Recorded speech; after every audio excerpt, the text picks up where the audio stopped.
భూమి, గగన్, శారద, శివ, పూరి అందరూ కలిసి పెళ్లి షాపింగ్కి షాపింగ్ మాల్కి వెళ్తారు. కార్ దిగి అందరూ లోపలికి వెళ్ళగానే అక్కడ భూమి ఎక్స్కలేటర్ ఎక్కబోతుండగా ఆగాగు అని అంటూ భూమిని తన 2 చేతుల్లో ఎత్తుకొని ఎక్స్కలేటర్ ఎక్కుతాడు గగన్.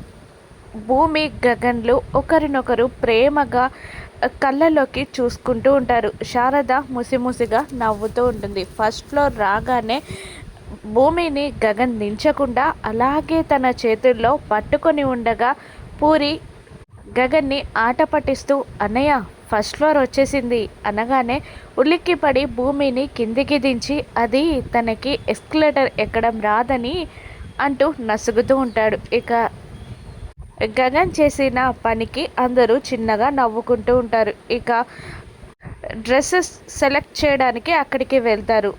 పూరి, శివ పక్క పక్కన కూర్చుంటారు. గగన్ భూమికి ఏ డ్రెస్ బాగుంటుందా అని వచ్చింది పూరి శివాల పెళ్లి షాపింగ్ అయినా భూమికి డ్రెస్లు సెలెక్ట్ చేస్తూ ఉంటాడు గగన్. ఇది బాలేదు, అది బాలేదు అని అంటూ భూమి మాట్లాడుతూ ఉంటుంది. ఏది బాగుందా అని సెలెక్ట్ చేయడానికి తంటాలు పడుతూ ఉంటాడు గగన్. ఇంతలో శివ పక్కకి వచ్చి బిందుకి ఫోన్ చేస్తాడు. బిందు అని అంటుండగా ఇప్పటికే మన ప్రేమ విషయాన్ని నువ్వు భూమి వదినకి చెప్పుండాల్సింది అంటుండగా ఎలాగైనా ఈరోజు చెప్పి తీరతాను, మన ప్రేమ ఒక చేదు జ్ఞాపకంగా మిగిలిపోకూడదు అని అంటూ ఉంటాడు శివ.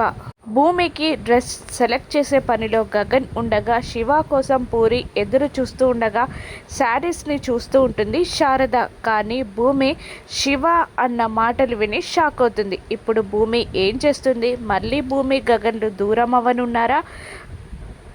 శివ ప్రేమ గెలిపించడానికి పూరికి అన్యాయం చేసి గగన్కి దూరం అవుతుందా? భూమి ఏం చేస్తుందో రాను ఎపిసోడ్స్లో చూద్దాం. Thank you for watching.